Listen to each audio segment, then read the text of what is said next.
Our planet is our home. It nourishes, vitalizes, and delights us. We want our children to know it the same way. Let us protect it. Let us care for it. Planet Budapest 2021 Sustainability Expo and Summit.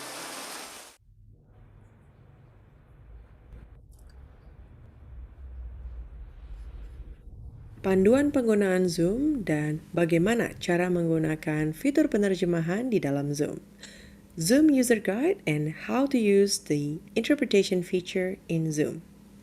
Izinkan kami dari Virtual Event Organizer Bahasa Global untuk memberikan panduan singkat. Please allow us from Virtual Event Organizer Bahasa Global to give you a Zoom User Guide. Bapak Ibu sekalian, mohon dapat memperhatikan panduan dan pengaturan dalam Zoom webinar kali ini. Paling penting untuk Bapak Ibu dapat memastikan telah mengunduh dan menggunakan aplikasi Zoom versi terkini supaya fitur interpretation atau penerjemahan dapat tersedia dengan baik di aplikasi Zoom Bapak Ibu. Ladies and gentlemen, kindly be mindful of the house rules during this Zoom webinar. And most importantly, in order for this interpretation feature to be available in your devices, please make sure that you are using the updated Zoom application. Bapak Ibu sekalian, bila kali ini mengakses Zoom ini menggunakan laptop atau komputer, di kanan bawah layar ada icon bola dunia bertuliskan interpretation. Mohon diklik dan dapat dipilih bahasa yang ingin didengarkan. Kami menyarankan untuk tidak perlu memute original audio. Ladies and gentlemen, if you're accessing the webinar using a laptop or a computer, on the bottom right of your screen, there's a globe icon says interpretation. Please click and select the language that you wish to listen, and we would like to recommend you to not mute the original audio. Bapak Ibu yang menggunakan handphone atau mobile phone, penerjemahan juga tersedia. Di layar utama aplikasi Zoom, di kanan bawah ada 3 titik. Mohon diklik dan dipilih Language Interpretation. Silakan dipilih bahasa yang ingin didengarkan dan terakhir klik Done di kanan atas layar untuk mengaktifasi layanan. If you are accessing the webinar today using a mobile phone, the interpretation feature is also available. On your Zoom application, on the bottom right of the screen, there's a 3 dots. Please click and select language interpretation. Please select the language that you wish to listen. And last, don't forget to click Done to activate the service. Terakhir, Bapak Ibu sekalian, guna memastikan kelancaran pertemuan hari ini, host dan co-host berhak melakukan mute audio atau stop video para panelis yang tidak sedang berbicara saat mereka tanpa sengaja menyebabkan gangguan terhadap acara. Ini dilakukan untuk menjamin suara pembicara dan juru bahasa tetap jelas. Terima kasih atas kerjasama Bapak dan Ibu sekalian. Ladies and gentlemen, please note that to ensure the smooth running of today's meeting, the host and co-host reserve the right to force mute the audio or turn off the videos of panelists who are not speaking that may be unintentionally causing disruption to the meeting. This is to ensure that the audio of the speaker and the interpreter remains clear at all times. We thank you for your cooperation in this matter.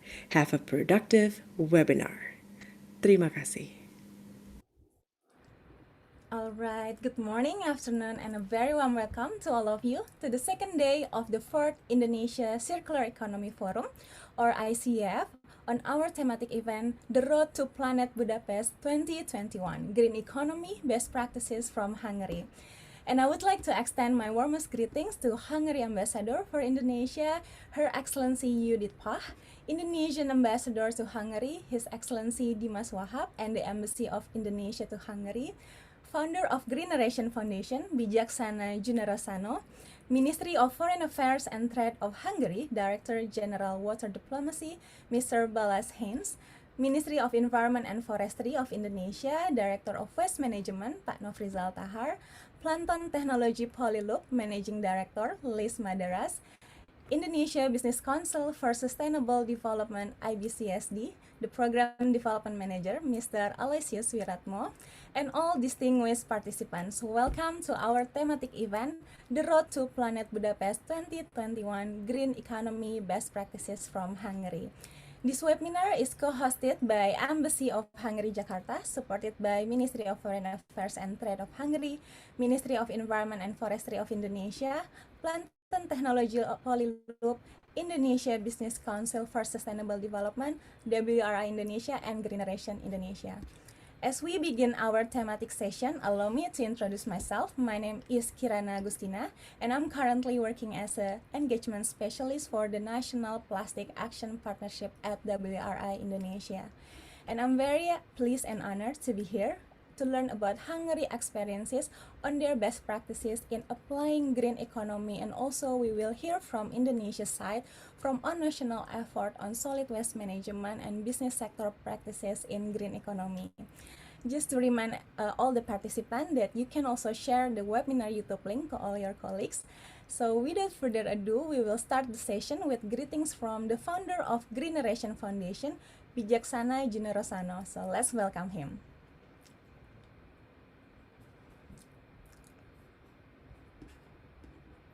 Assalamualaikum warahmatullahi wabarakatuh.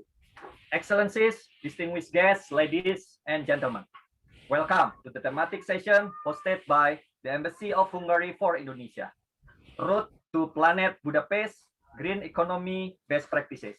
On the second day of the 4th Indonesia Circular Economy Forum 2021, organized by Greeneration Foundation. My name is Muhammad Bijaksana Junarosano, founder of Greeneration Indonesia, the organizer of ICEF 2021. Let me first extend my appreciation and gratitude to the Embassy of Hungary for hosting this session, and to Her Excellency Mrs. Judith Pach, the Ambassador of Hungary for Indonesia. We are all familiar with the knowledge that a traditional approach on the economic system brings an environmental pressure, where production of goods is at the expense of the productivity of our ecosystem. Excessive pressure on this ecosystem jeopardizes the provision of essential ecosystem services. One of today's solutions to address this is through the green economy system. The green economy in particular is defined as a system of economic activities connected with the production, distribution, and consumption of goods and services that result in a better human well-being in the long term, to avoid exposing the future generation to significant environmental risks and to the ecological shortage. According to the new approach, product will be characterized by a longer service life, at the end of which the resources that constitute it must be reused inside new manufacturing cycles to create new value. This allows drastically decreasing the production of waste. This session will explore the perspective from 4 distinguished panelists from the government institution and private sector, both from Hungarian and Indonesian perspective, who are aiming to achieve a green economy. By the end of this session, we should have achieved even greater clarity on green economy practices that have been done in Hungary and Indonesia. I'm also delighted to be invited and speak about circular economy practices in Indonesia on the upcoming Planet Budapest 2021 Sustainability Expo and Summit, which will be held in November this year. Thank you, and I wish you a fruitful session. Assalamualaikum warahmatullahi wabarakatuh. Thank you so much, Masano, for your greetings. And now, ladies and gentlemen, please join me to welcome Hungary Ambassador for Indonesia, Her Excellency Judith Pach. And the time is yours, Madam Ambassador. Thank you so much, Kirana, and a very warm welcome to Your Excellency Pak Dimas Wahab, To all the participants, experts, panelists, and ladies and gentlemen who joined us today, and a special greeting to the panelists who are here and who will tell us much more. As Pasano already mentioned, for us, this event is very, very important because the Hungarian government understands very well that if we want to provide clean water, food, adequate housing, decent work and well-being for our citizens, we need to act by transitioning Hungary to a circular and sustainable economy. Also in Hungary, we have the Ministry of Innovation and Technology, which in our legislation aligned these concepts of circular economy. And we have several fundings and projects which are helping Hungarian small and medium-sized enterprises which are using new, innovative and creative ideas in their projects, which are aiming to prevent waste production and increase the reduction and recycling of waste, which is very important, I believe, right now. Growing interest in the circular economy concept is also coming from the Hungarian business side, since in Hungary, there is an establishment of the circular economy platform, which right now comprises over 100 Hungarian businesses. And we are really very proud of that. Also, we understand that greening the economy requires investment in energy efficiency, climate change resilience, and also in waste management. Circular economy is about rethinking how we use our raw materials and resources to create a sustainable economy free of waste and emissions.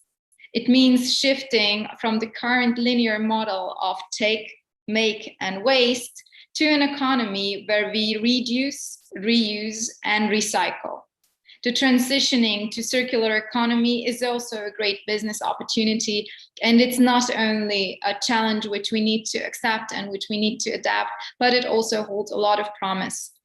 Also for us, even for small entities and institutions, we need to try harder to be more greener. The Embassy of Hungary in Jakarta is already for over 3 years right now cooperating with Indonesian NGO Waste for Change, and with Sano, we already know each other for quite some time, and we did huge efforts to make the embassy here in Jakarta much greener. And we see from year to year how much waste we could prevent from going into Indonesia's landfills. So I believe this panel today and this event as such is very, very important and very timely in these days.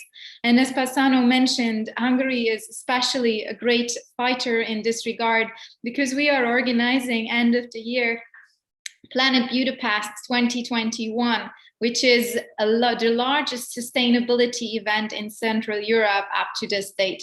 It will be a huge event coming with a trade fair where we will show technologies from Hungarian and Central European companies who have to achieve and sustain, who have offers how you can achieve more sustainable developments in your company and also for governments. It will also serve as a meeting point for government officials, for experts, for policymakers. And we hope that with this event, we will be able to change the perception and to provide more knowledge.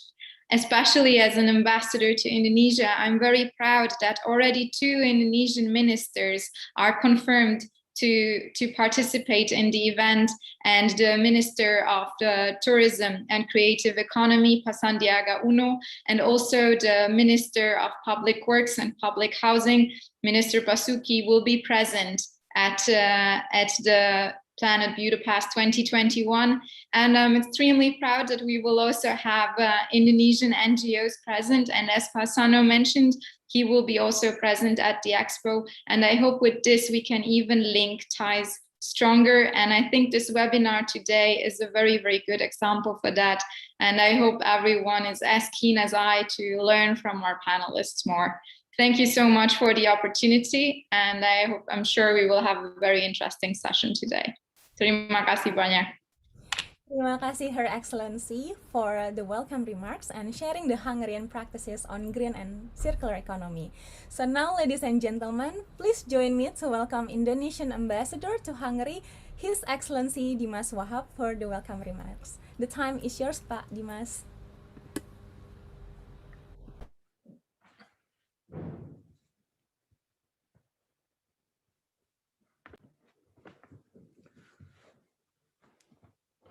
Your Excellency, honorary guests, ladies and gentlemen. First of all, I would like to thank for this opportunity, and it is with a great pleasure to give my opening remarks at an event of high importance such as this.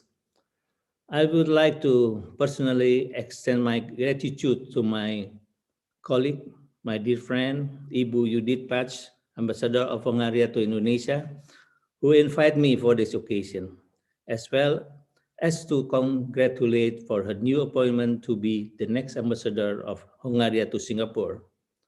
Lucky for us, she will remain in close proximity to Indonesia still. The traditional linear economy model, which is based on a take, make, and dispose pattern, tend to harm ecosystems and unsustainable. Utilization of natural resources is non-recycled, only one-time use. Therefore, various problems arise from the application of this model, such as pollution and waste. On the other hand, this circular economy model is able to overcome the weaknesses of the previous model. The circular economy model is designed to minimize resource input, waste, and emission production. Through the application of this model, the effective resource management as well as the maximum efficiency in the use of finite resources and the gradual transition to renewable resource could be reached. Concluding my speech, I hope that this event will contribute to the implementation of circular economy in Indonesia and also strengthen the cooperation between Indonesia and Hungary in this field. Thank you so much. 007. Terima kasih. Terima kasih banyak Pak Dimas for your excellent remarks. And moving on to our discussion, very excited to hear, and we will going to learn from our speakers on Hungary best practices in applying green economy, and also from Indonesia on how to apply circular economy principle. And before we begin, allow me to quickly remind all participants, please do not hesitate to ask questions to the chat box or to the YouTube account of Green Narration Foundation, and the speaker will answer during the Q&A session. And on your question, please also mentioning your name and also institution and who you are asking to. So, Excellency, ladies and gentlemen, let me introduce you to our first speaker for today, Mr. Balas Hens. Good morning, Mr. Balas Hens. So, good morning. A bit profile from Mr. Balas Hens. He's the head of department for water diplomacy and trade at credits at the Ministry of Foreign Affairs and Trade. He is an honorary university professor and currently also the program director of the International Water Governance and Water Diplomacy Program at the National University of Public Service. Prior to becoming head of department, Mr. Balas also served as the head of division and water coordination for the ministry. And he also took part in the work of drafting group of the Budapest Water Summit in 2013, 16, and 2019. He worked as the diplomat responsible for EU and press affairs in the Embassy of Hungary in Madrid between 2008 and 2012. He has given numerous lectures in the field of water diplomacy and EU environmental policy. So, distinguished participants, however, due to another commitment, Mr. Balas cannot join until the end of meeting, so feel free to directly ask questions on the chat box as well. And without taking much of the time, let me invite our first speaker, Mr. Balas Hens, to deliver presentation on the road to Planet Budapest 2021. Mr. Balas, you have 20 minutes and the time is yours. Thank you very much. And I'm really thankful for the organizers and the co-hosts this wonderful event, which I think it's organized in a very timely manner. So I'm thankful for the Embassy of Hungary in Jakarta and for the Indonesia Circular Economy Forum. And I'm very thankful for the possibility to present very briefly what we are planning to do at the end of this year in Budapest. And just as a technical announcement that I'm giving this presentation from my home, so don't be surprised if a cat or a child will jump in my presentation, although I try to close every door in this room. So, and what it had been mentioned by Her Excellency, Ms. Judith Bach, at the end of this year, we'll organize the Planet Budapest 2021.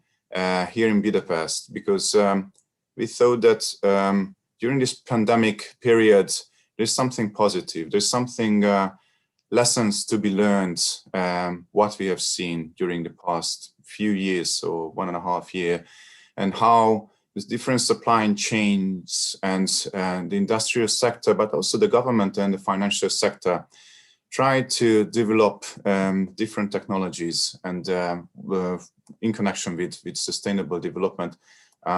Just quickly asking, how may I jump in my presentation?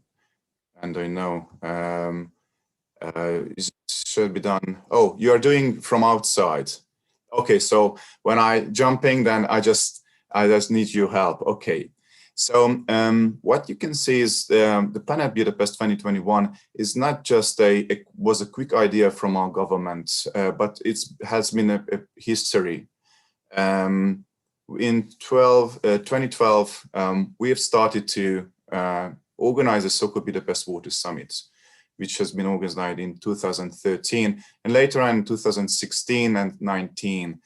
But because we have seen that the international community started to realize that there's a big challenge, a hard challenge related to water management. And what we have done, I think I can say that Budapest has become a melting point for all those stakeholders who've been somehow related to water management, coming from the government sector, private sector, public sector, from the academia, and also from the NGOs. And it's been confirmed from all the participants who were there in Budapest, all those 3 events, that it was a successful summit there, through which we were able to connect all the stakeholders and try to give concrete solutions. So this is again a mission from the Planet Budapest 2021. I can give you a very positive message and information that almost 70% of the speakers, of the panelists, have confirmed their participation. So coming from big companies, international companies, or ministries, governments, as Her Excellency has announced just now, 2 excellencies have confirmed their participation from the government of Indonesia in the summit and in the Planet. And this is again a very positive message from the government of Indonesia. And I think this reflects very well the high level of the bilateral relations between the 2 sides, between Hungary and Indonesia, because this was I think a very fortunate case what we had during the Budapest Water Summits, that we had this high-level presentation and participation from the government of Indonesia. So please, as it was said earlier, do not hesitate and come to Budapest, because we count on your participation as well, because we think and we are convinced that through this participation, just we'll be able to make it successful, the event itself. Can we go to the next slide, please? The earlier Budapest Water Summits under the patronage was organized. We organized His Excellency, the President of Hungary, János Áder. And this time we'll have, again, His Excellency on our side. He's a very confirmed ambassador, I would say, of sustainable development. So I think it's a guarantee for making it successful, the event itself. As you can see, we have our official webpage, so please do not hesitate to visit it. And you can see the exact dates, the official dates of the summit, from the 29th of November until the 5th of December. What is important to know is it's gonna be organized in person. So we know that, yes, it is important to organize video conferences and virtual meetings, but what we firmly believe is that there's a need to meet people in person, physically, because this is how we can go further and make negotiations, make successful meetings, bilateral meetings. So what we have here in Hungary, in a very fortunate case regarding the fight against the pandemic, a very high level of vaccinating people. So we firmly believe that at the end of November, we will be in a situation to have the Planet Budapest 2021 in person. Next slide, please. The event will be organized by the government of Hungary under the patronage of His Excellency, the President of Hungary, Mr. János Áder. And we have already make it functionable, not just the website, but also other social media, so like the Facebook and the Instagram. So please do not hesitate to visit them as well. We continuously upload new information regarding the event, not just technical information, but you will be able to see different articles related to sustainable development. Regardless it's coming from Hungary or from the region, I mean from Central Europe or from outside Europe, we are making showcases that how different solutions already exist in order to make it more livable, our future, the next future coming for us, but also for our next generations. And the event or the venue will be in the so-called Hungexpo Exhibition Center. It has already almost 45,000 square meters. So there will be, I think, a very special space and venue for all the participants. If there's gonna be still in force regulations regarding the pandemic situation, so we will be able to make it the sufficient or the minimum physical distance between the participants. Next slide, please. There will be four thematic events. I don't know if you're familiar with the Budapest Water Summits. Earlier, we had a summit part and the exhibition part. Now we broadened the scope of the events. We'll have a summit and an exhibition, but also we'll have I would say a public program and a youth program, because regarding the latter one, we have seen that there is a very firmly interest from our young people, and they are very, of course, important. If we look at the how sustainable will be in like within 30 or 50 years, there will be those young guys perhaps in a position of decision makers. And through this program, we try to face them with their decisions, that what are the concrete and results of their decisions. If they go from A or to B, that will be the next step for us. Next, please. Next slide, please. So, of course, we'll have the Planet Budapest with different, very concrete objectives. From one part, the event will be organized under the presidency, the Hungarian presidency, which has already started from the 1st of July, the so-called Visegrad Group. 4 countries, Hungary, Poland, Slovakia, and the Czech Republic. And from now until the next July, Hungary will have the presidency of the Visegrad Group. So we thought that we'll have the opportunity in this year to show some cases, some technologies, concrete technologies related to sustainable development, not just from Hungary, but also from the other 3 countries, to make it really possible for all the delegations coming to Hungary to see that, yes, there are concrete solutions. Those solutions are payable. They are having those prices which are affordable, not just from the government, but also from householdings. And we try to, how may I say, make a showcase from all the participants that sustainable development is not just something abstract, something for the richest part of our population, but it is here. You can reach to the how you can say it's more sustainable, your household, so at the local level, but also at regional level, at national level, but also on global level. So we'll try to make it more presentable, those solutions, and you can see all the sectors that will be presented throughout the planet. Next slide, please. I'll just make it more fast because I know that there's a very constraint of time.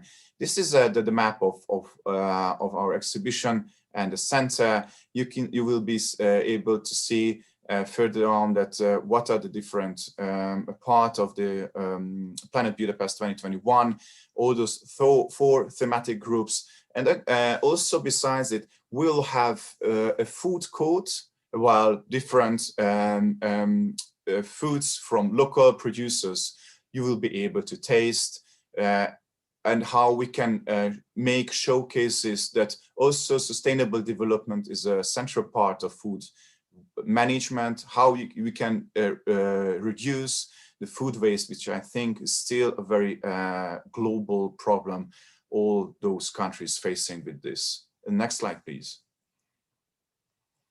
What I've forgot to tell you that this exhibition center is under construction. So some buildings are being renovated, but some buildings will a new one. So what you will be able to see, I hope that you will come. It's a totally new exhibition center, of course, with technologies up to the 21st century, and of course, the name of the event is Planet Budapest 2021, and it's concentrating to sustainable development. Our focus is that how we can minimize the carbon footprint and the environmental footprint of the event. So throughout the event, we'll use in a way materials that are using recycled papers, recycled production, and how we will be able, after the summit, after the Planet Budapest 2021, to use all the materials what we have, you will see with a minimized recycled manner, and of course digitalizing the whole event. Next slide, please. Next slide, please. So one pillar is going to be the expo. What is going the Sustainability Expo? It will be presented almost in 20,000 square meters. So it's going to be a much larger what we have seen during the previous 3 Budapest Water Summits.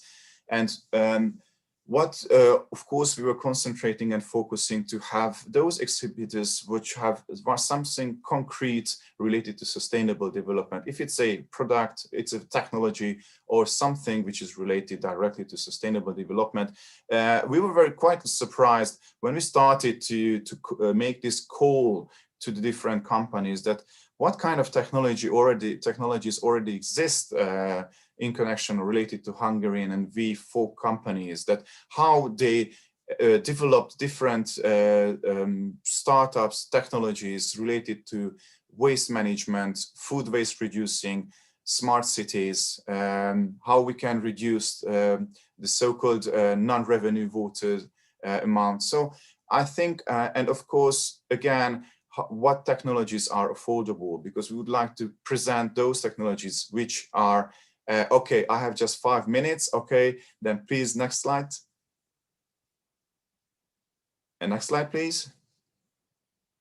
This is just very briefly how the space of the expo you will be seen during the Planet Budapest 2021 with booths, with the stands, and of course we have developed different meeting rooms in order to make it possible for negotiations, not just from governments, but also from financial sector coming, or B2Bs and B2Cs.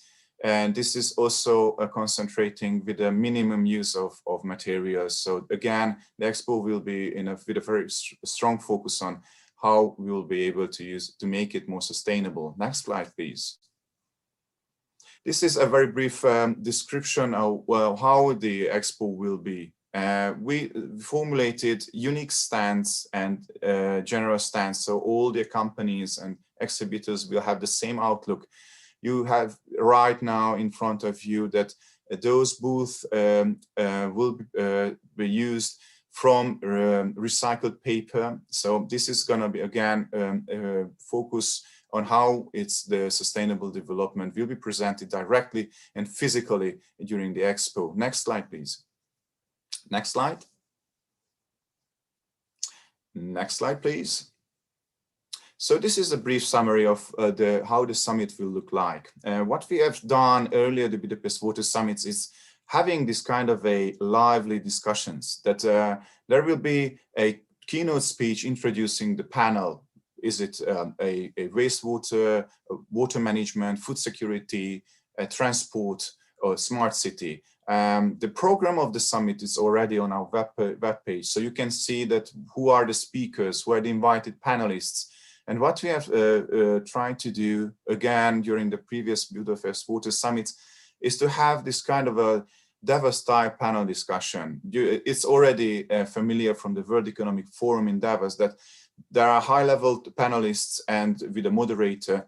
And this moderator is making a quickly roundtable discussion involving also the public. And so this is a lively discussion, and we have seen that this is concentrating on how we can make it more the interest and attention from the public coming from, I mean, the panelists coming from the UN system, from the governments, from the public, and from the private sector. So you will see that already, and the V4 presidents have confirmed their participation during the opening part of the summit. But later on, you will see that we have high-rank officials also as well. Next slide, please. What is very important, and please note this, that participation at the summit is subject to prior registration. So you will be only able to participate if you register yourself. Registration is not on the webpage. You need to contact the organizers through Planet Budapest 2021 at mfa.gov.hu. But if you go to the webpage, you will see this email address. Please do not hesitate to contact us and just to send your email address, and we will automatically send your registration link through. You will be able to register yourself. This is, of course, necessary because as we'll have high-level officials during our event, of course, this is going to be the highest level from seeing national security levels. So we'll need to introduce again this kind of a national security measures. Next slide, please. Next slide, please. So this is very briefly, you will be able, apart from the expo and apart from the summit part, you will to have how sustainable development affects and have a direct or indirect effect in your daily life. What solutions exist for your more in a kind of a sustainable living way, how you can help yourself, but also the local community to have a more sustainable future. We'll be trying to give you local solutions, direct solutions related to sustainable development. Through this area, we will present 11 sustainable development goals from the 17 SDGs, like transport, livable consumption, water management, waste management, energies, and so on. So, and of course, using the technologies of the 21st century.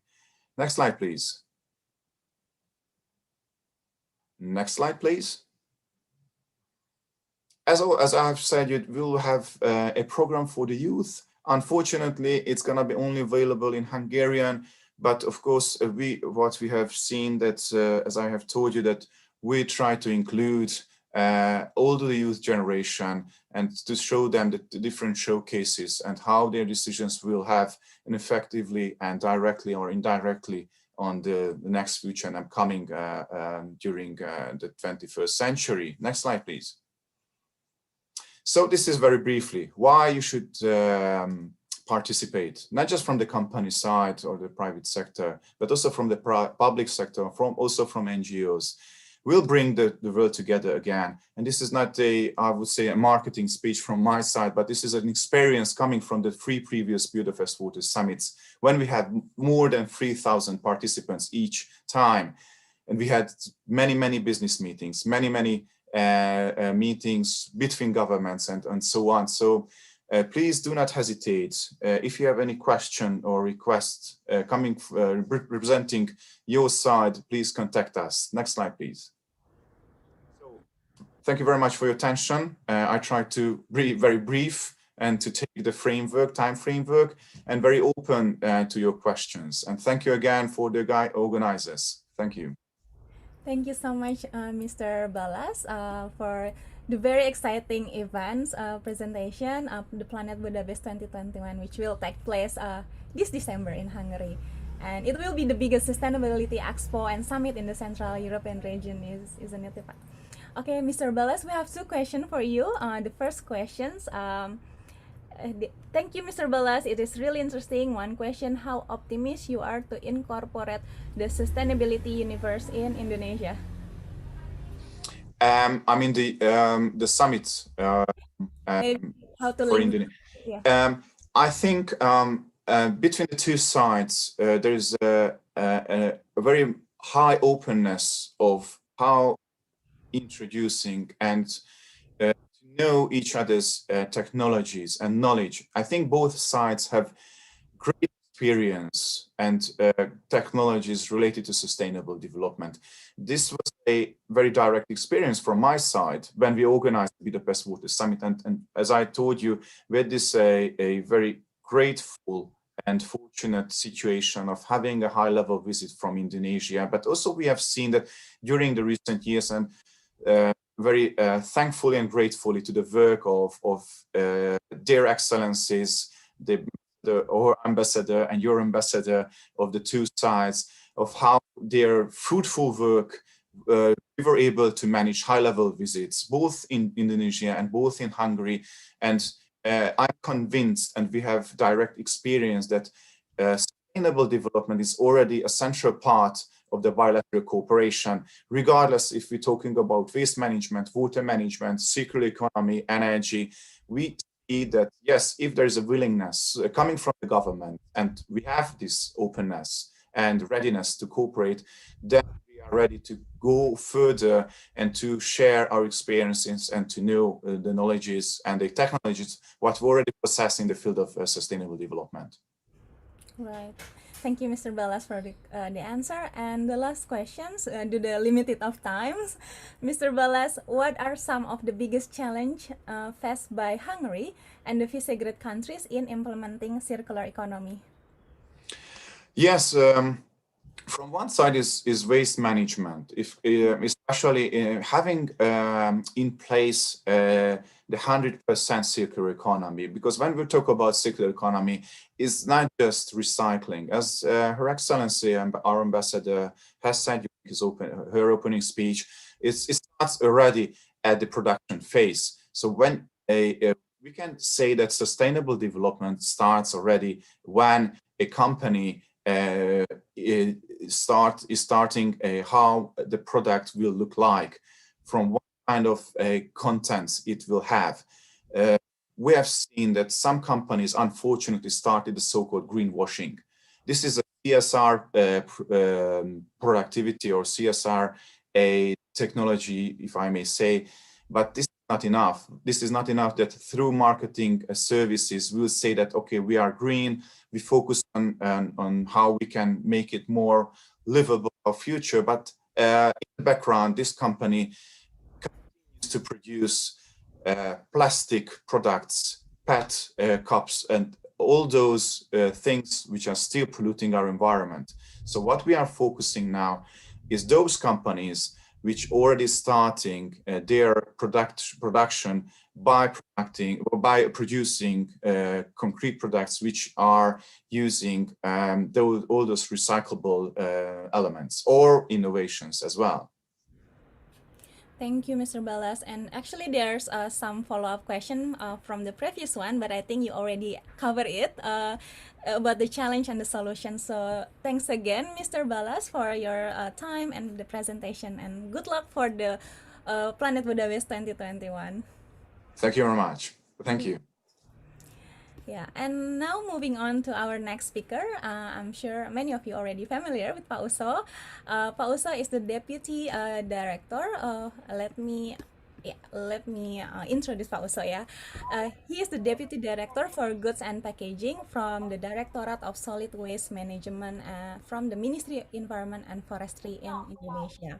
He graduated as a Master of Science from University Leeds, United Kingdom. And as a deputy director for goods and packaging, he has expertise in solid waste management, 3 Rs like reduce, reuse, recycling, EPR, circular economy, and marine litter. And the Directorate of Waste Management itself has the duty of carrying out the preparation, formulation, implementation, and all the synchronization of policy, technical guidance, and evaluation of technical. So without further ado, let's we invite Pak Uso to provide his presentation in the next 20 minutes. Pak Uso, the time is yours, Pak. Okay. Should my is my voice clear? Very clear, Pak Uso. Okay. Okay. Terima kasih Mbak Kirana. Very good afternoon and very good morning in Hungary.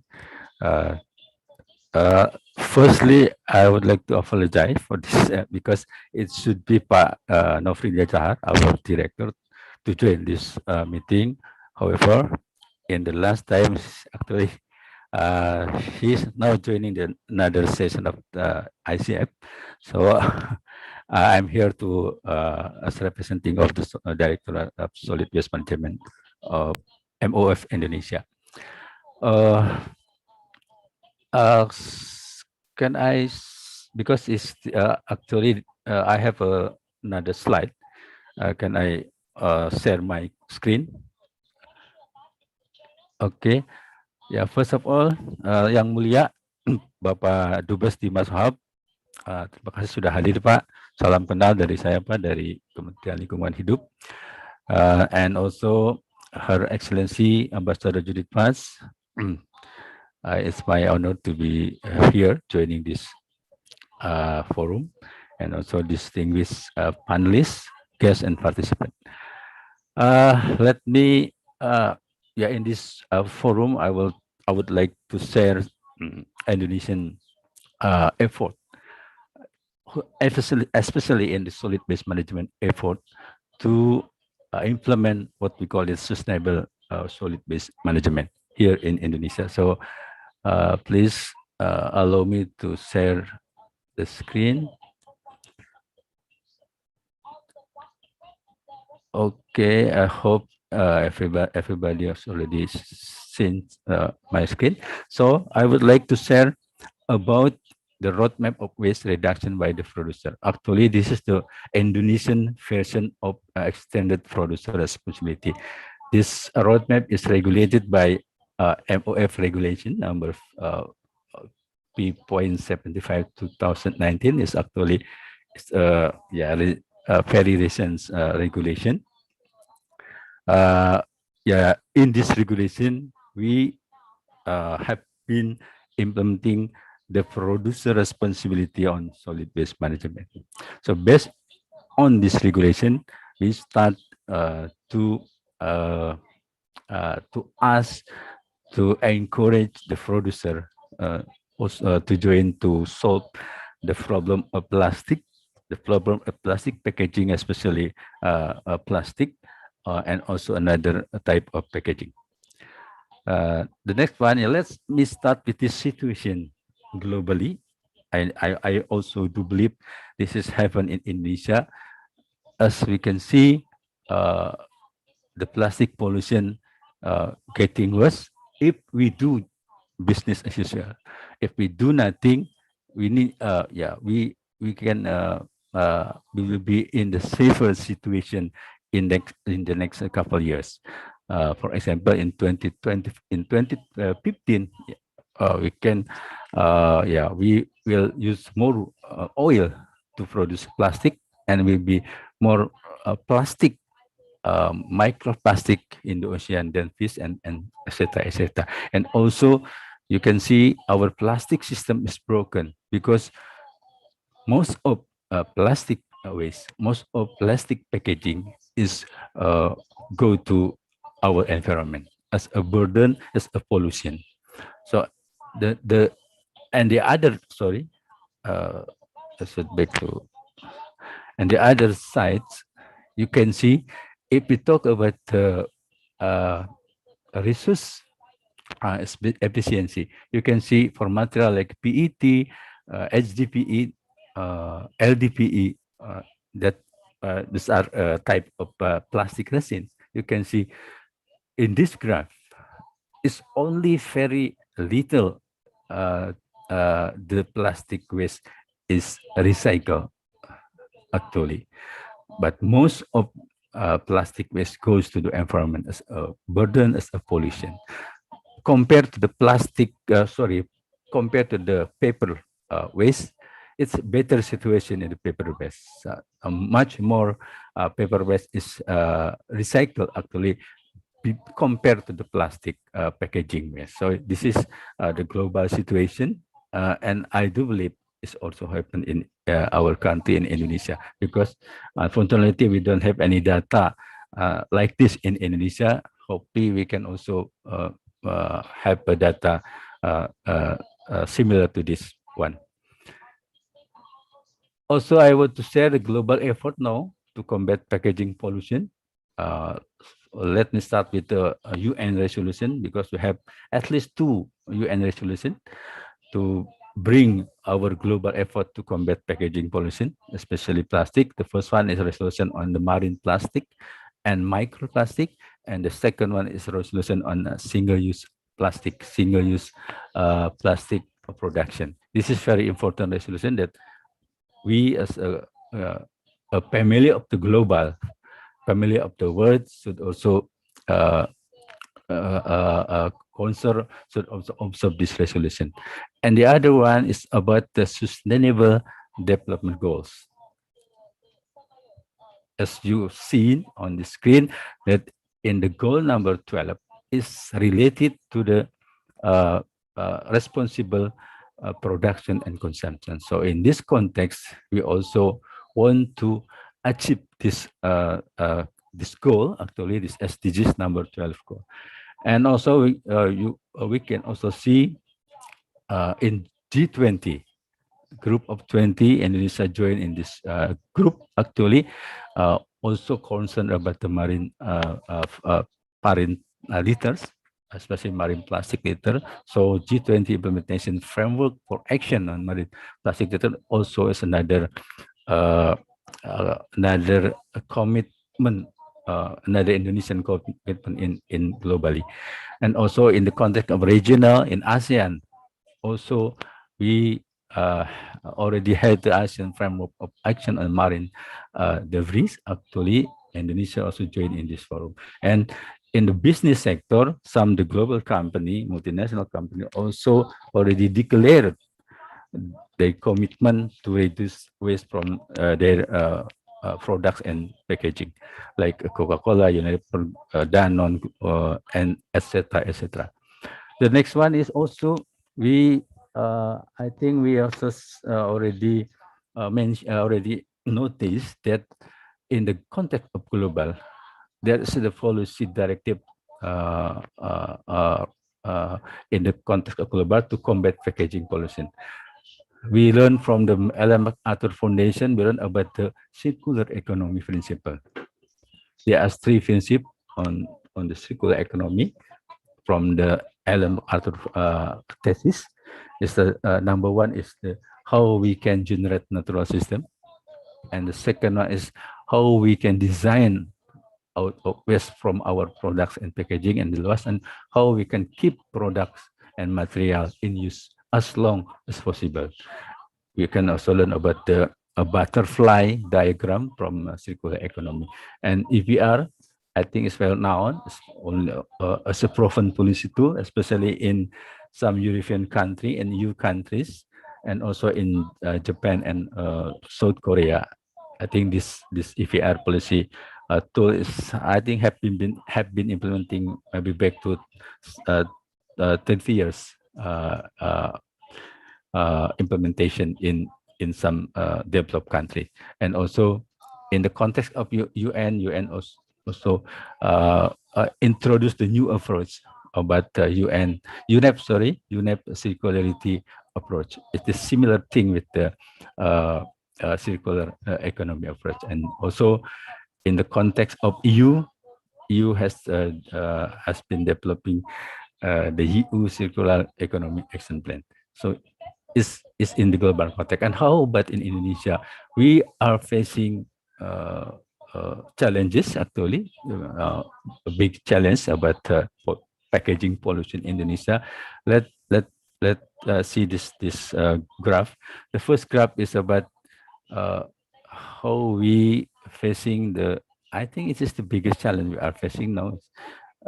About the awareness, the community awareness, the public awareness here in Indonesia is still limited. You can see both based on this study conducted in 2018 by the Bureau, the Agency of the Statistics of Indonesia. Based on this survey, you can see on this graph, 72% public is unaware of their waste. This is our biggest challenge, actually, how we can improve this awareness, this conscious use, this awareness of our public. And also the next graph, you can see if we can do nothing, if we don't have bold action, the composition of packaging waste, in particular plastic waste, is, I think, will be getting worse in Indonesia. You can see the composition of plastic waste here in Indonesia is increasing significantly. So if we do nothing, if we don't have any bold action or regulation, maybe in 2015, the composition of plastic waste here in Indonesia is more than 50%. Now, the figure is about 18% in average nationally. We also have another graphic. This is the status of Indonesian solid waste management. You can see we have still in Bahasa. If you see on the top of this orange graph, you can see we have still 44% of unmanaged waste. So this unmanaged waste is then actually most of this waste goes to the ocean finally. So this is our biggest challenge now. If you talk about a reduction, we only now have 70% of our waste reduction rate, and we just only have 40% handling rate. And if we talk about how we can manage our waste totally, is still 56% by now. But if we compare to the target, our national target, it is still, the gap is still large actually. We have target to manage our waste 100% in 2025, but we still only can manage more than half of this our waste. The next one is, we already set some key performance indicators actually for Indonesia's sustainable waste management. So there's 1, 2, 3, 4, 5, 6, 7 indicators actually, including sustainable waste management capacity, marine plastic litter reductions, index of public awareness and awareness, percentage of community doing waste segregation, recycling rate, waste recovery to energy rate, and the last one, the limitation of single-use plastic items. So compared to 2018 state with this 2025 target, we have a lot of to do, a lot of homework we have going to do. So for example, if we're talking about the solid waste management capacity, in 2018 is still only 32%. The target is 100%, but the trend is positive actually, because in 2020 state, the SWM capacity is already 56%. Hopefully we can achieve our target in 2025. But we still put another target like percentage of community doing waste segregation is still low. It's only 11% in 2018. We would like to increase actually our waste segregation activities by community by 50% in 2025. Yeah, I do not like to dip on this slide. Next is about this regulation. Why we do need Peraturan Menteri LHK number P75 2019, because there are several arguments, several reasons. The first one, of course, we start with the objective of this regulation. The objective of the regulation is one to reduce waste that generates from goods and packaging at the beginning, at the upstream, by doing reduce, reuse, and recycle. And the second objective, of course, we want to make change on the public behavior.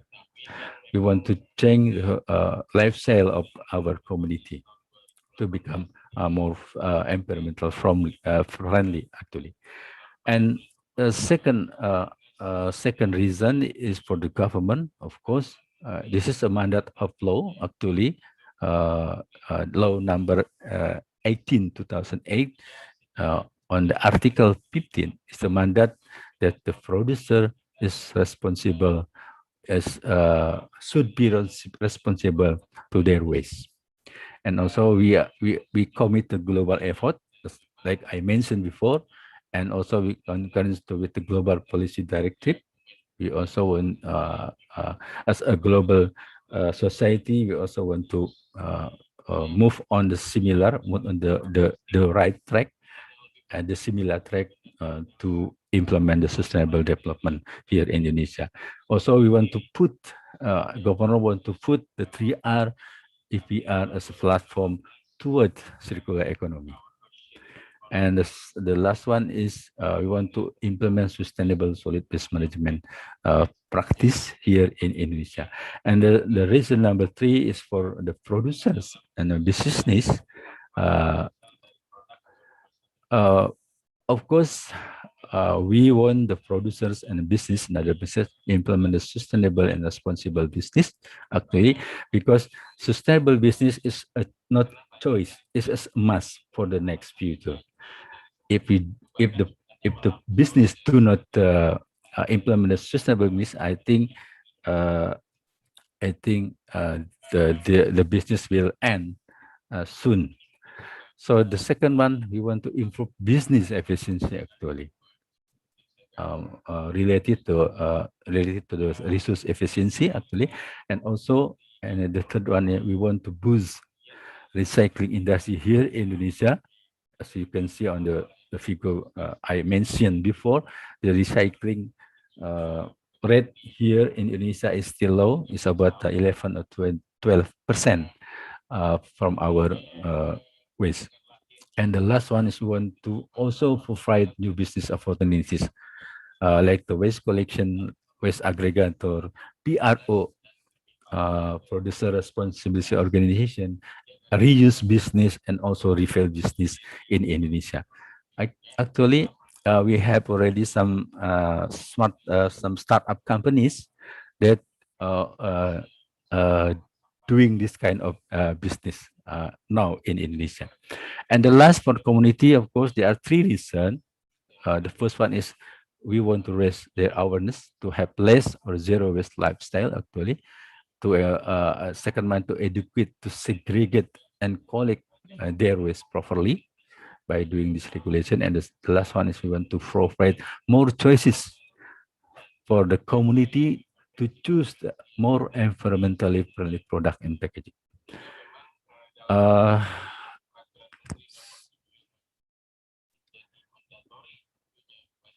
The next one is about the legal framework. It is mandatory, actually, not voluntary. So based on our law, Undang-Undang Nomor 18 Tahun 2008, 2008, Article 14 and 15 is mandatory. And then after law, we also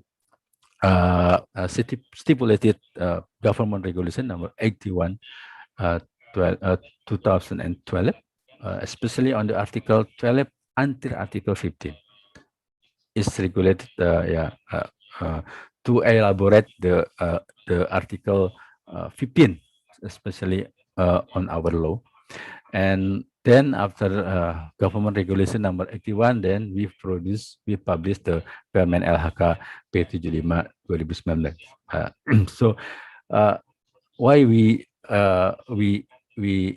decided to formulate this peraturan menteri or minister regulation, because back to I already mentioned before, we also concerned about SDGs target. We also concerned about UN resolution, and at another side, we also have another regulation, peraturan presiden and the number 97 2017, and also we have another presidential regulation number 81 2018. So this is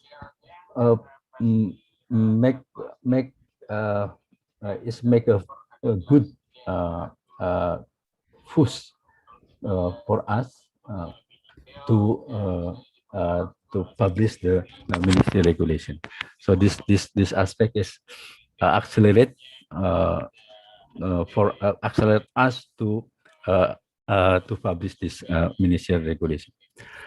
And this is the roadmap of, in general, in briefly, the roadmap of waste reduction by the producer. There are three types of producer actually: manufacturer or brand owner, retailer, and food and beverage services. They are the four type of packaging regulated by this regulation: the plastic, aluminum, paper, and glass. And also there are regulated items on this regulation. For the manufacturer, there are several items that regulate, like a PE bottle, PET bottle, paper, glass, aluminum, and so on. For the retailer, we regulate grocery bag or plastic bag, actually, only one. And for the food and beverage service, we regulate some items like single-use cutlery. I think your slide has been screened in, and also your time in the next 2 minutes, Pak Uso. Okay. So let me finish my slide I think this is my last one. Hopefully still time. So how does producer reduce the waste? Actually, the root of this regulation is 3 R's. So we want the producers can do reduce, recycle, and reuse. First R, second R, and 3 R. So actually, if we see in the screen, this effort is relevant, is in line with the sustainable development here in Indonesia. For example, if we do first R, reduce, actually this is about design for sustainability: durable, repairable, returnable, reusable, compostable, and recyclable. And if we talk about second and the third R, is about circular economy, because there are obligation for the producer to take back post-consumer goods and packaging for recycling or for reuse. I think that's all. Hopefully, I give you a good insight talking about how Indonesia also want to move to the sustainable development, in particular on solid waste management, in particular in sustainable solid waste management. Thank you very much for your attention. I back to Kirana. Thank you so much, Pak Uso, for your insightful presentation on packaging waste challenges perspective to be well understood by all stakeholders from government, business sector, community, and so every one of us can take responsible action. And we learn also from Pak Uso that government is already in progress to shifting the paradigm from traditional linear economy to circular with clear set target under all several policies, especially solid waste management policy and target, and as well as waste management minimization roadmap. So thank you so much, Pauso. Please stay tuned. We will have another Q&A during the session. So now we will move to the next speaker. Yeah, ladies and gentlemen, from the government perspective, now we will move to more innovators and business sector. And then the next speaker, we can learn the innovative example from Hungary. So please welcome Ms. Liz Madaras, the co-founder and CEO of Polyloop. She holds a master degree in chemical and pharmaceutical engineering and also a bachelor degree in bioengineering with a focus on biotechnology. Liz discontinued her PhD because she wants to focus all her efforts on these Polyloops. And since founding Polyloop, Liz has led the company through the Techstar Hub 71 Accelerator and recently closed its round funding with Vespucci Partners of Budapest. One of her main scientific accomplishments in Polyloop is co-developing Polyloop bacteria cocktail with her partner, Christina Levi, this particular bacteria cocktail can able to degrade the mixed plastic waste into a non-toxic sludge without an initial cleaning process within the weeks. Yeah, so it's going to be very interesting to learn. So please join me to invite Ms. Liz Madaras. The time is yours, Ms. Liz. Hi, everyone. Can you hear me, see my presentation? Is everything fine with this Zoom? Very loud and clear. Okay, perfect. Thank you so much. So thank you for the kind introduction. I'm Liz Madaras, and as it has been said, I come from a different background than the previous speakers, and I also have a different presentation style. I would like to present to you how biotechnology can help save the world and how we're working at Polyloop on integrating biotechnology into a field which up until now was thought to be far removed from biotech. But first, I would like to circle back to the main issue of why we need innovative solutions and why we need engineering to change the pace of the world. Since the dawn of the plastic era, we've made 8.3 billion tons of plastic, which is an unimaginable amount. I cannot imagine it. So I started Googling it.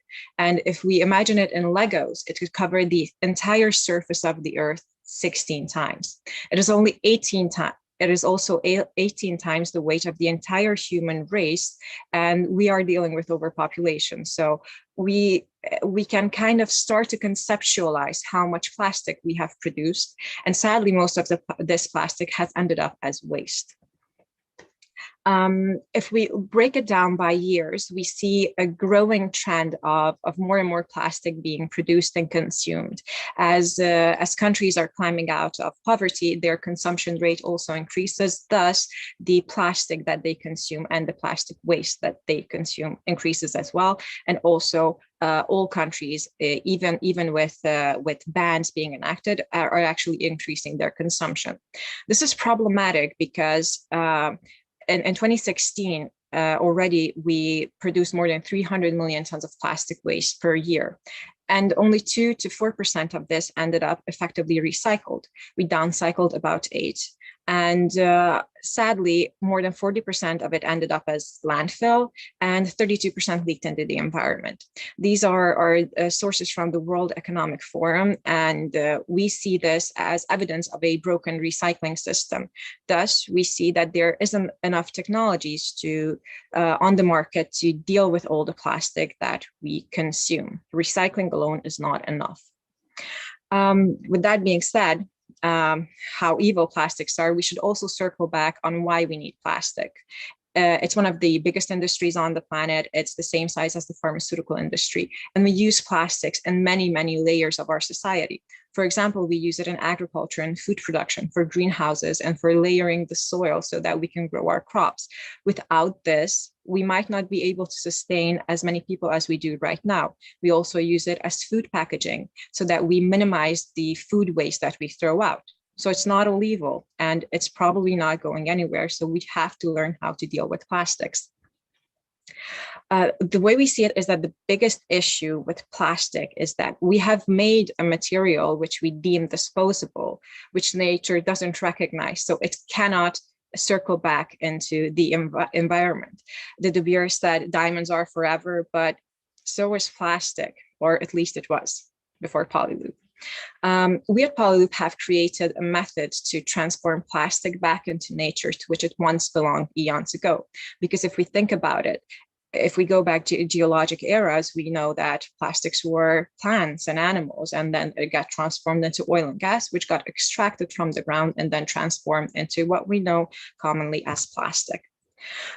We have a specialized bacteria cocktail that is capable of looping plastics back into nature. We focus on the end-of-life solution of plastics because after the consumption of plastic has happened, that is when the problems start. No one is demonizing plastics which are still used as products. We demonize plastic waste because that is the issue. Our bacteria cocktail is capable of utilizing plastics as a food source. They integrate the carbon inside the plastic into their cells to make biomass. And this biomass is recognizable by nature, thus making something harmful, plastic, into something harmless, which nature recognizes it, and it can go into an infinite loop. I like to show this example of a Coca-Cola bottle and its degradation process through our bacteria. PET bottles have long been associated with an increase in marine litter, and it's easy for people to grasp something that they know. This is the evolution of a PET bottle with incubation with our bacteria. Originally, we drank the Coca-Cola and it would have ended up in a recycling bin, which most likely wouldn't have ended up being recycled because of the sheer amount of plastic that ends up in the yellow bin. We instead took it to our laboratory and biodegraded it. And we do this with many plastics that we end up consuming and ends up as waste from our kitchen and from our bathrooms. I'm sure many of you are familiar with the waste management hierarchy. It has to deal with the desirability of end-of-life solutions. And we can see that landfilling and incineration is quite at the bottom in the yellow and red zones. And sadly, most plastics are in this zone as well, because there aren't available scalable technologies that can deal with the sheer amount of plastic waste that is being produced from those types of plastics. Currently, there are mechanical recycling technologies for PET and HDPE. They do work, but what we at Polyloop want to do is to bring most plastics higher up into the waste management pyramid, right next to composting seen here. We do see a willingness on the market to adopt new technologies. Everyone is searching for it, but the technology has to be scalable and economically feasible for the market to adopt it. And we see Polyloop as an ideal candidate to do this transition into a greener plastic end-of-life solution economy. We like to bring case studies to the presentations that we do. Here, I want to bring the case study of waste management. It's quite easy to grasp, and it brings our solution closer to the listener. Currently, what happens in waste management? We throw the plastic in the bin, someone collects it. That someone is actually not utilizing 80% of their capacity, because most of the plastic that they collect cannot be recycled, and they can only profit off of the plastic that can be recycled. They have to pay for incineration or landfilling or uncontrolled dumps. And what we offer to them is an alternative technology that they can implement in-house, so that there's no need for them to pay for a solution which is actually adding to the issue of global warming and waste littered into the environment. We see that this, if we are to save the world, we have to work together. And we see a good balance between private and state actors, government and corporate. All the incentives that governments can put forward can actually help corporates shift and transition into a greener economy. With our solution, we follow the impact first model, and the impact is monetizable by the corporates as well. We seek to bring in plastic producers, users of plastic, FMCGs, chemical corporations who make the raw materials, waste management, and even agriculture for the utilization of biomass. All of this has to be supported by central and state governments through good directives, good initiatives, and quite possibly good incentives. Here, I would like to dive in a bit to the history of Polyloop.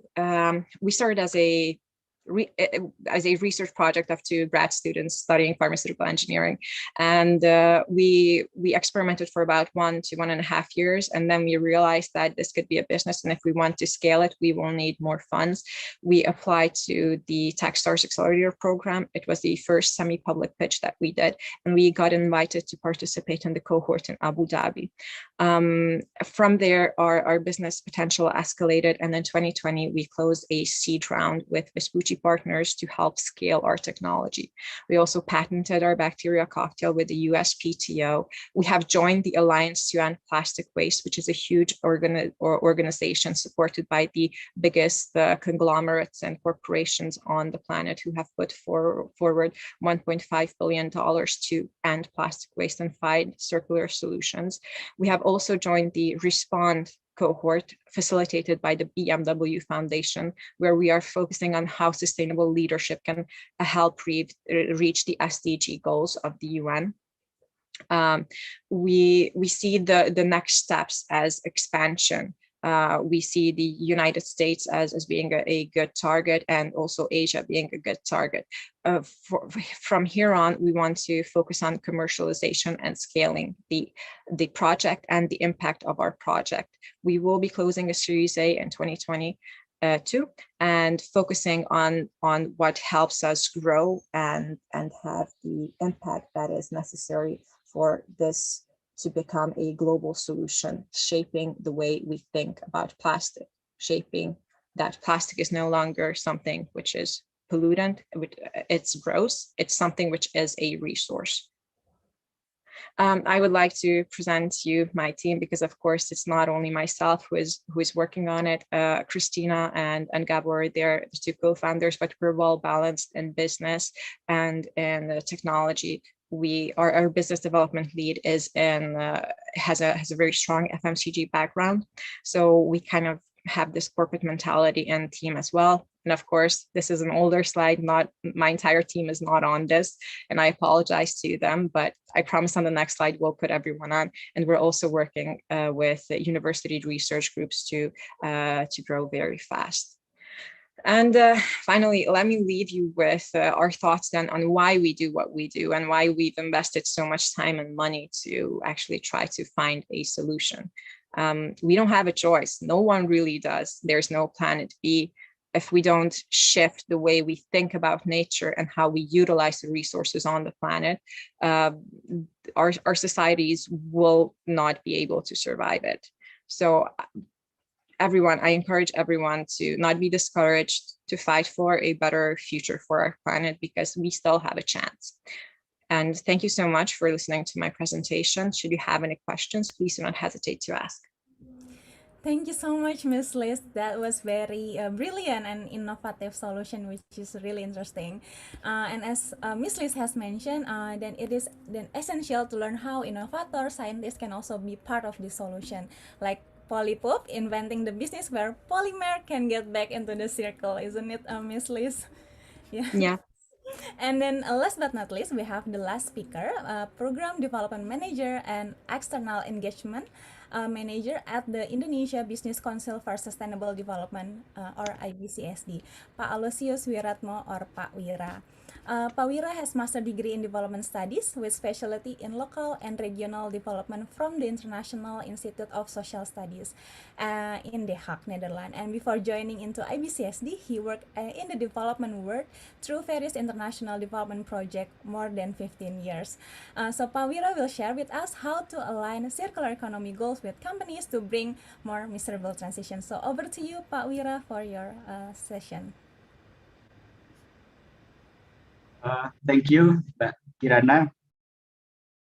Your Excellencies, honorable panelists, ladies and gentlemen, good afternoon. I hope you still have energy to follow this interesting forum this afternoon. Thank you very much for inviting IBCSD, Indonesian Business Council for Sustainable Development, to participate in this great forum. Please let me start by introducing IBCSD. I would like to share my slide first.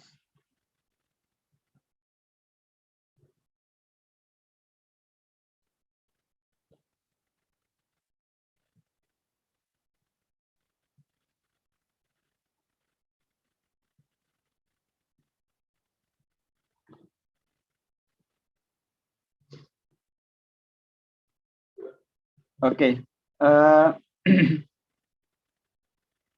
IBCSD is a CEO-led association of companies operating in Indonesia that have commitment to support sustainable development through sustainable economic growth, social progress, and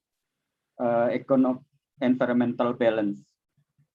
IBCSD was established in 2011 as National Chapter of World Business Council for Sustainable Development, WBCSD, after 4 years process at the Indonesian Chamber of Commerce and Industry by 6 founding companies. Currently, IBCSD has expanded its networks to 44 member companies, both multinational and national companies that operate in more than 17 industrial sectors. One of the IBCSD mandate is to share and promote best practices, good practices in tackling risks and taking advantage of opportunities related to sustainable development. So with regard to the thematic discussion this afternoon, we are grateful that we can also learn from green economy practices in Hungary. Circular economy is one of IBCSD's strategic program areas to help business to achieve systematic transformation towards sustainable business. This IBCSD, the typical role of IBCSD to support a circular economy, but also in other areas, program areas that we have.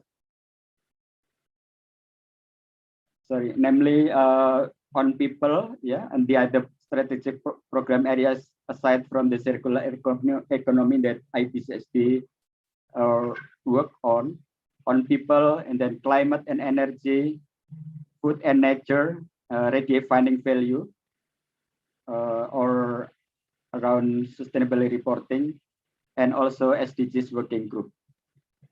And the typical role that IBCSD do on these areas are basically one, promotion or to increase awareness, but also to build capacity of businesses, and then develop program and projects as piloting, and also IBCSD do advocacy, policy dialogue, and research. Yeah, and then on circular economy, I think for the last 2 days, we have learned a lot about the circular economy. We understand circular economy is an economic model that is regenerative by design. The goal is to retain the value of the circulating resources, products, parts, and material by creating a system with innovative business model. By applying this principle, the company can collaborate to design out ways, increase resource productivity, maintain resource use within their planetary boundaries. And we did this, as Pak Uso mentioned before, through 3R, or also 5R reduce, reuse, recycle, refurbish, and renew. Why we need to accelerate circular economy? I think from the business perspective, by the end of the day, this also relate to the business benefit itself. Yeah, that circular economy will bring benefit to businesses in terms of that business will better tackle risks, including higher commodity prices, resource scarcity, environmental impact, increasing waste, and etc. Then on opportunities, circular economy can bring benefit in terms of that can reduce operating costs among businesses, improve competitiveness, and then also strengthen relationship with customers, employees, investors, but also regulators. More on the opportunities at global level, I think from the IBC, from the WBCSD, the IBCSD parent organization, we learned that the global economy, the global circular economy is only 8.6%, and so the opportunity is still very big at global level. WBCSD said that circular economy presents $4.5 trillion opportunity by 2030. Then in the Indonesian context, circular economy benefits from 5 key sectors. This data I get from the study on circular economy conducted by Bappenas in collaboration with UNDP, in which IBCSD also play a role as a strategic partners. There is finding that circular economy benefits from 5 key sectors could contribute to 588 trillion rupiah, or around $41.3 billion in economic value in 2030, or equivalent to 2.3% of Indonesian GDP in 2030. Yeah, this the detailed data you can see here that food and beverage is the highest, the sector that can get benefit most from circular economy, can achieve 321 trillion rupiah in 2030, followed by construction sector 193 trillion rupiah, and then electronic and electrical appliances 33 trillion, and then wholesale and retail trade, including plastic packaging, 17 trillion rupiah. Sorry.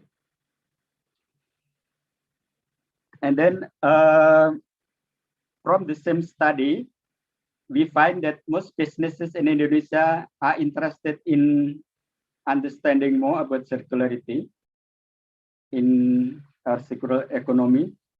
So here, 70% companies show strong willingness to engage in circular economy, then 20% with some willingness to engage, and just only 2% no willingness to engage. And why the companies, the businesses do this? The reasons include reduce environmental impact, 96%. Yeah, this data based on take all that apply, yeah, and then build on your brand and reputation, 86%, followed by develop new market, 54%, lower cost of natural resources, 50%, and then respond to government regulation, improve ability to attract investment, capital, attract, engage employees, lower price volatility or raw materials, with loyalty with customer base, and the other 14%. And then on the barriers to circular economy among businesses, I compare here the data from the Indonesia study, but also from the global experience. It turns out that the biggest obstacle to circular economy among businesses, both at the Indonesian level and also at global level, is similar. It is about difficulty in changing custom and habits, or in other words, in relate to cultural aspect. Yeah, as we see here, that from the global experience, there are from the four factor, cultural, technological, market, and regulatory.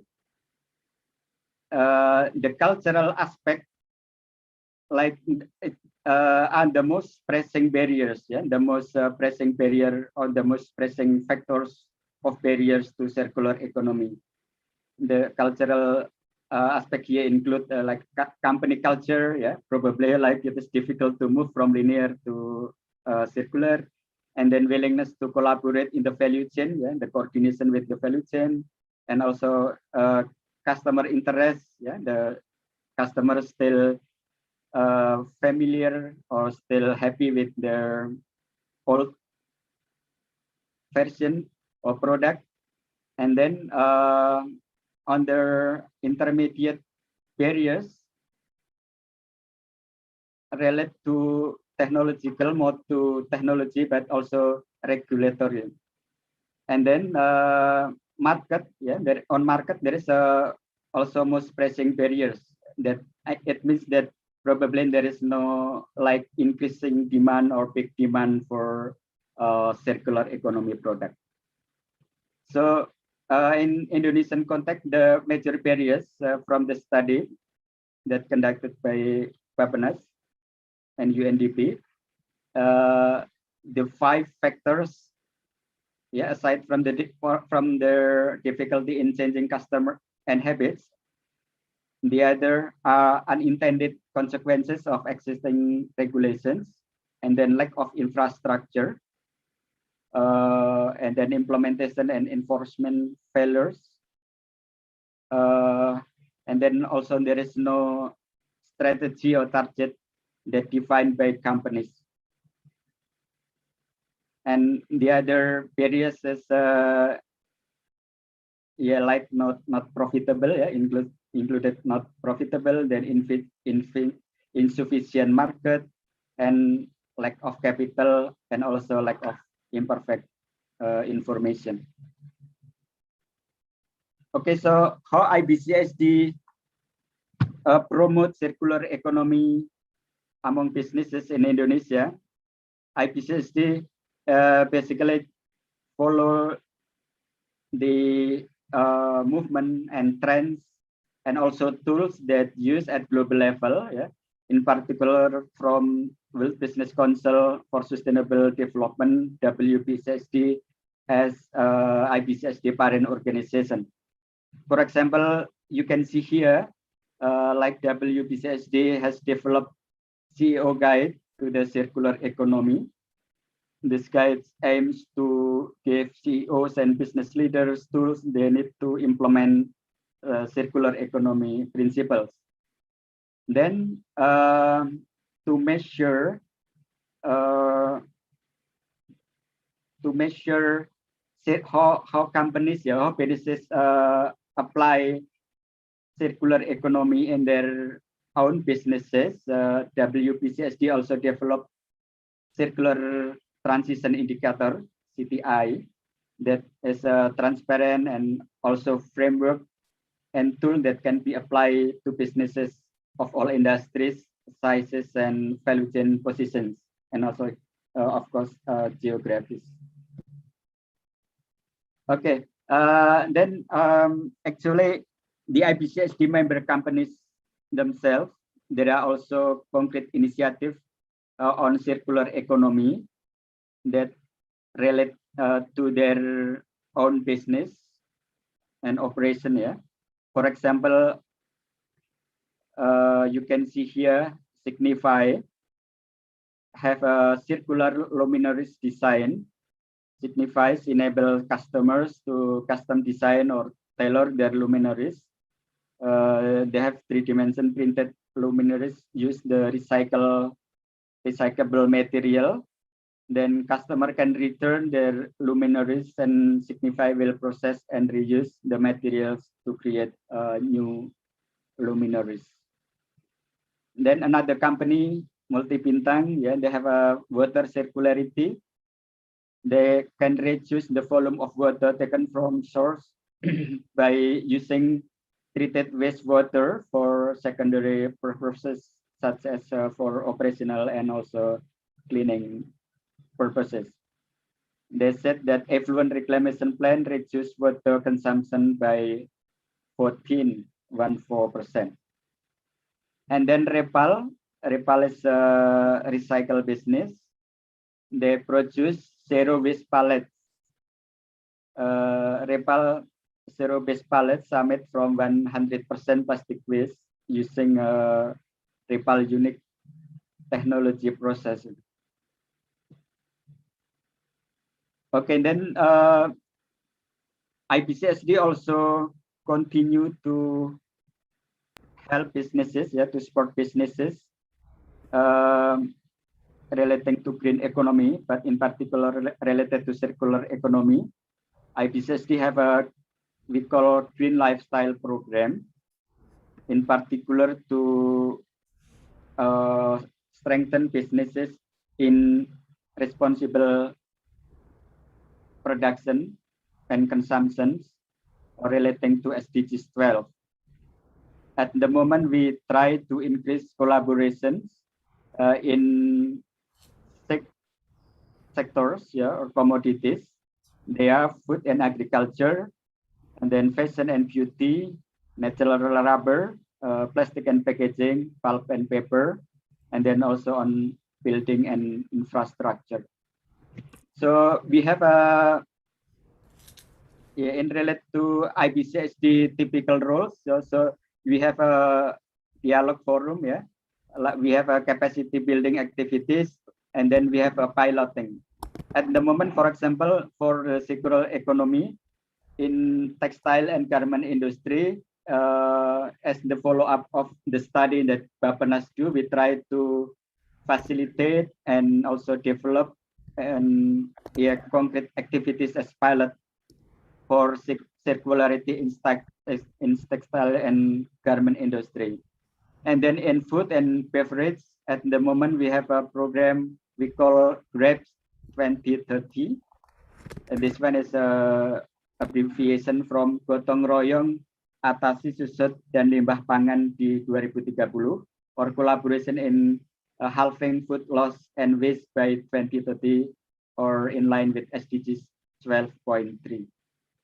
And then in plastic and packaging, at the moment in collaboration with the other partners, with the other initiatives that have been done by the other organization, we also try to create forum, dialogue, and then also hopefully piloting in the future as well to be complementary with the other initiative to strengthen or to provide more business model in circularity in plastic and packaging. Yeah, for this opportunity, for this occasion, I would like to also invite companies, but also stakeholders that relevant to this initiative. IBCSD will be very grateful and exciting to work together to collaborate with you. I think that's it for my presentation from the IBCSD. Thank you, Mbak Kirana. Thank you so much, Pak Wira. From Pak Wira, we noted that the shift to a circular economy represent a great business opportunity, ya Pak. And from Pak Wira as well, we learned most businesses in Indonesia are already interested in understanding more about circularity, and we also learned the role of IBCSD as the platform to speed up the efforts toward the circular economy. So thanks again, Pak Wira. And alright everyone, ladies and gentlemen, we are now moving to our last session, the Q&A. And we already have several questions from all of the participants here. We will, since we have around 15 minutes for the Q&A, we will start one-on-one, first with Pak Uso. Halo Pak Uso, there's one questions coming from Liana Valentina, Pak. Liana mentioned that circular economy implementation start by familiarizing it to public gitu ya Pak. What is the Ministry of Environment and Forestry efforts to adapting the consumer to the transition toward the circular economy Pak? So more on the encouraging consumer. Over to you Pak Uso. Oke, terima kasih Kirana. Thank you for the question. Yeah, actually, as I mentioned before, the biggest challenge for us, the government in particular, is how we can increase the public awareness. So this question is related to this issue actually. So in this context, we from KLHK, I think we have been implementing this effort to raise the public awareness about the waste, tentang sampah. I think since 2015 actually we our effort is to educate people, to campaign people, both direct campaign, direct education on the ground. Also, we are using a social media actually. So from 2015, it is not easy actually. We need massive, intensive, and systematic public education, public campaign, including consumer behavior in this context to raise awareness. So, I think it is not only government task, it is our task. So we need also help from support from another stakeholders, like you, like businesses, like another stakeholder who join this forum. This is our challenge actually, because this is not not only belong to the government task and role, but it is also belong to us. So we already carried some activities. For example, we do educational program, both formal, using a formal school or formal education. Since in our office in KLHK, we also had have a program, call it the Adiwiyata program, the program for the green school program actually, if you can say. This is informal, this is a formal official program in education, and also another informal education with our college, our partner from civil society, to bring more awareness on our public. So we have actually we still implementing this kind of policy program for public awareness raising, public campaign, and so on. So if we state there is interesting result in 2018, I think, or 2019, there was a survey by the national newspaper. I just say it's from Kompas Daily News. The result of the survey indicated that most public in urban area, mostly from millennial, is already, I think, already changed their mindset. They already changed their mindset. They already start to run environmentally or less waste or zero waste lifestyle. So I can share this result maybe later on. So this is very interesting. I do believe if we continue to accelerate this awareness program, both from the government, from us, both from the business or another sectors, I do believe we can change not only consumer but public in general. Hope it can answer your question. Yes, Pak Uso, I think it's cover all. And thank you so much, Pak Uso, for the answer. And move on to Miss Liz. Maybe this can be combined. Miss Liz, there are two questions. What are from Andri Aryawan? What kind of approach in Hungary in sense of increasing awareness of people to reduce the plastic usage, and also what are the possibilities to align the business initiative like Polyloop to government policy? Over to you. Yes. Thank you for the questions. I think that from the Hungarian perspective, I might not be the best person to answer it, but as far as I know, there are initiatives from government side to reduce plastic waste. A new plastic tax is being imposed. Single-use plastics are being phased out. So there is that, and I think that the way solutions like ours can be incorporated into government strategy is awareness, because there is legislation towards recycling rates and recyclability of polymers, but the technology has to be tested, proven, and I think that it would need more time for our technology to be to have expanded into the market, and then it would be legislated from government side. I'm not a legislator, so I cannot. Maybe some of the other panelists could answer this question better. But from our side, it's awareness and validation of the technology. And if we can close good corporate contracts, then that is validation enough. Thank you so much, Ms. Liz, for the answer. And moving on to Pak Wira, Pak. There are questions from Ruben Spenola Setiawan. He's the team Olimpiade Geografi Indonesia, Pak. The question is, do you think the concept of carbon net zero target that is also set by companies that join IBCSD is relevant to decrease their carbon emissions? As we know, the net zero concept could mean increasing emission while at the same time only donating less to the decarbonizing measure. And last, instead of carbon net zero, from Rubens, why not carbon net minus, especially for high carbon emitters company that are working on mining or fossil energy?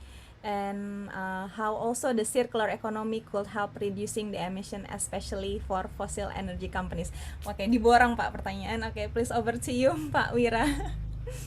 Thank you, Mbak Kirana. Thank you, Mas Ruben Setiawan, for your questions.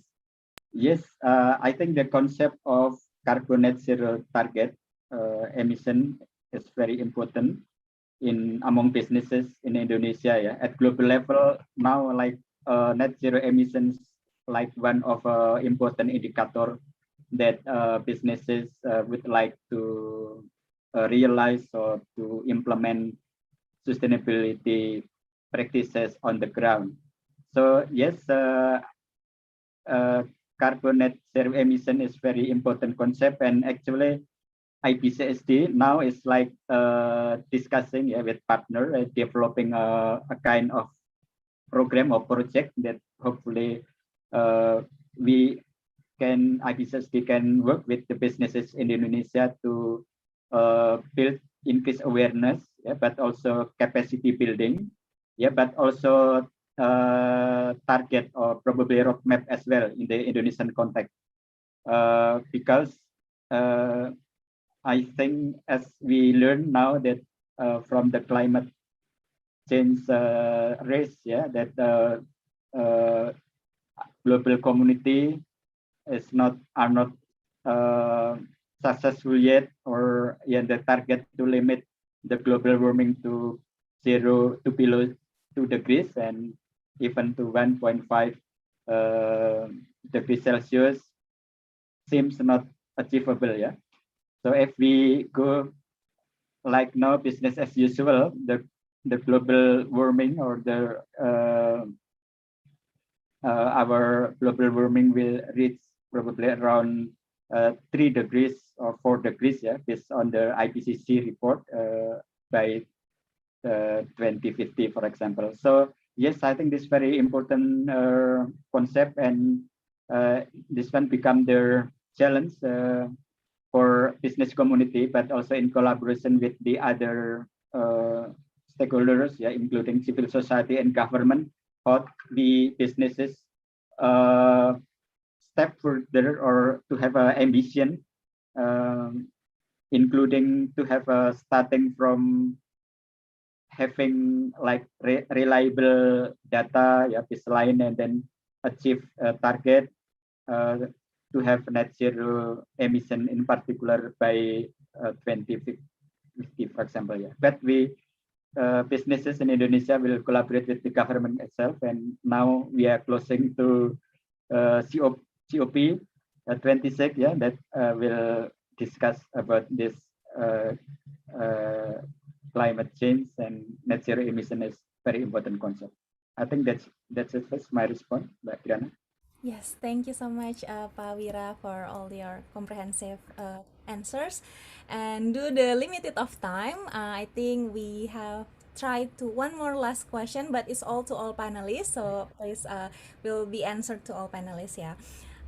So yeah, Pak Uso, Pak Wira, and Miss Liz, how can we affect the acceptance and readiness of the general population towards circular economy or other similar concept? One of major problem in implementing such life-changing innovative concept is regarding acceptance to change, like people willing to change gitu ya Pak and Miss Liz, especially for those with low or limited income who cannot afford failure from changes. People tend to prefer traditional method, they are more reliable. Do similar condition also happen in Hungary in addition to Miss Liz? Maybe we can start from Miss Liz.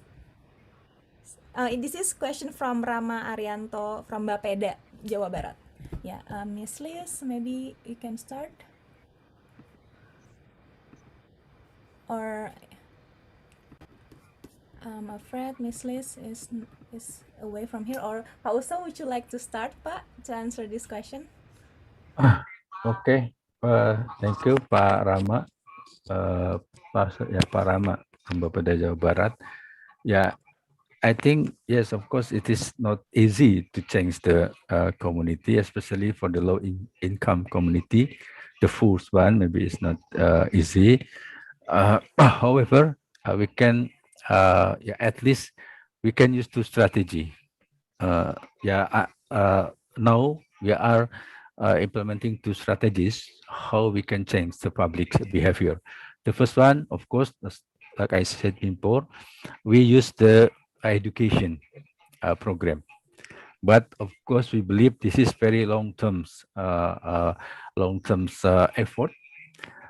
We need maybe one or more generation to change the public behavior, public lifestyle.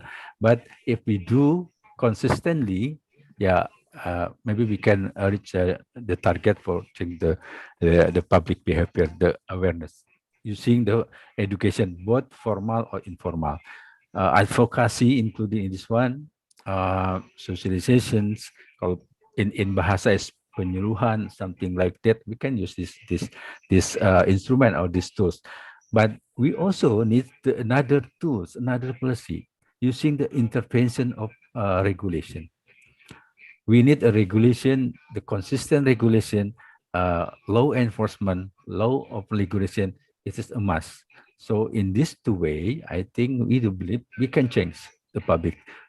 For example, when we talk about the plastic bag ban in several cities now, the cities already publish the local regulation to limit or to ban plastic bag.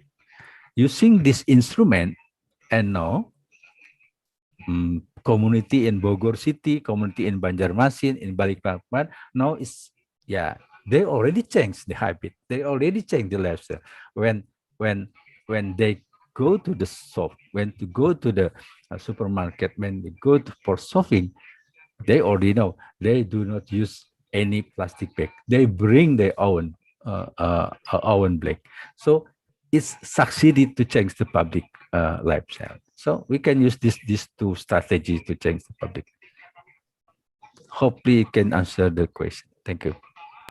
Thank you, Pak Uso. I think that's a very valid example as well, ya, Pak. It's happening around many cities in Indonesia. Yeah. And yeah, come to Pak Wira. Would you please next to answer it, Pak Wira? Over to you. Okay, I think the Pak Rama question is related to my presentation. Yeah, that actually cultural factor is the biggest obstacle that we, all of us, including the community, need to move to sustainable practices, including in circular economy. And I also probably use two ways to strategy probably to help communities to move to change from the old practices to more sustainable one, including in circular economy, is one related to risk.